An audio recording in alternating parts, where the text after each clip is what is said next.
José Ortega y Gasset, Teoría Educativa. Para comprender la teoría educativa de José Ortega y Gasset, es necesario contextualizarla en 4 circunstancias. La primera se refiere a su origen familiar.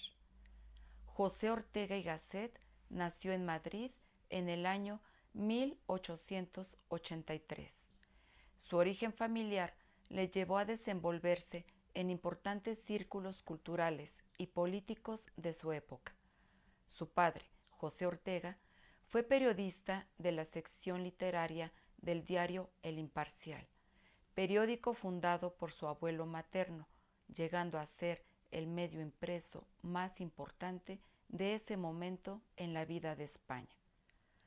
La segunda circunstancia se enlaza con su formación académica.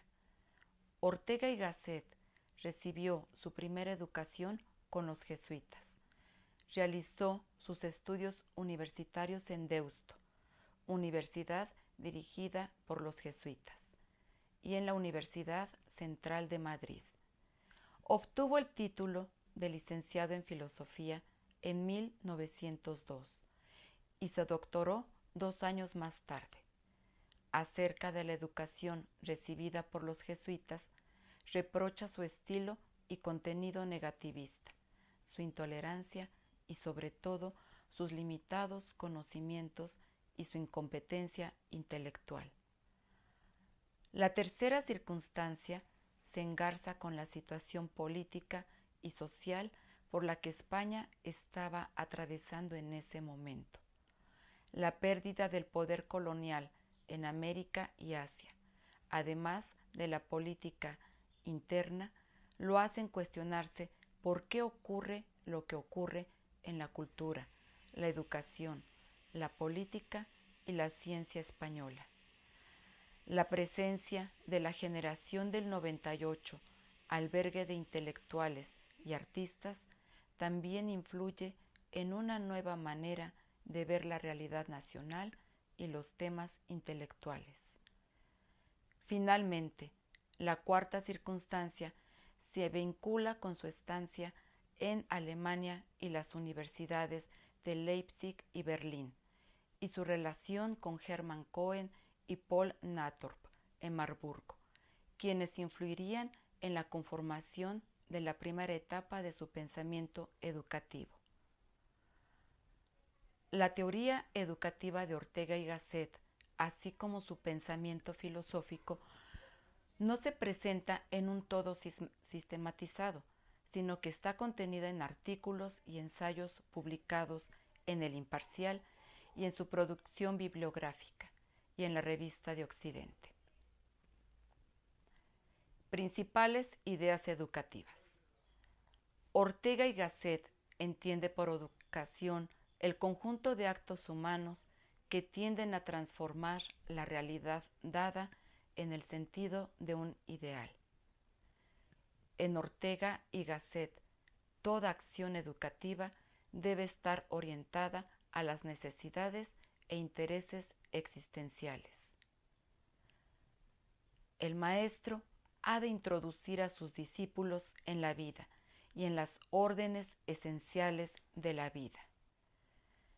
Su ideal educativo se fundamenta en la realización de una reforma cultural, en la que la educación tiene un importante papel, pues es a partir de ella que el hombre puede llegar a ser lo que debe ser. La misión del profesor consiste en extraer la emoción de dramatismo que efectivamente yace en todo gran problema intelectual. Esto significa conducir a sus discípulos hacia la búsqueda del aprendizaje, búsqueda vivida como un cuestionamiento personal. José Ortega y Gasset se pronuncia contra todo aprendizaje falso, inauténtico, impersonal que no haya surgido de la necesidad del estudiante. Para que una persona tienda al saber, es imprescindible sentir auténticamente su necesidad. Hay que partir del estudiante, no del saber ni del profesor.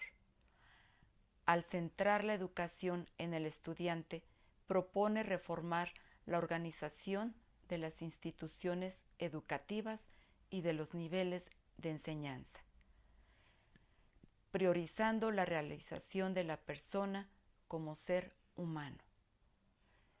Principio de la economía de la enseñanza.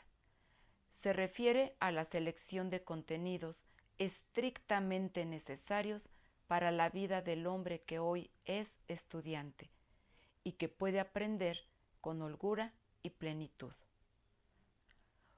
Una de las preocupaciones fundamentales de Ortega y Gasset era la autenticidad en la educación, la cual traduce en la misión profesional, entendida como vocación que se realiza en el quehacer y en el ejercicio de una profesión. Para Ortega y Gasset, el fin de la educación consiste en elevar el nivel espiritual de las personas, alimentando su mente y su voluntad para promover su actuación, pero sobre todo, el fin de la educación debe conducir a la realización plena del ser humano, concretándose en su misión personal, que es la vida misma.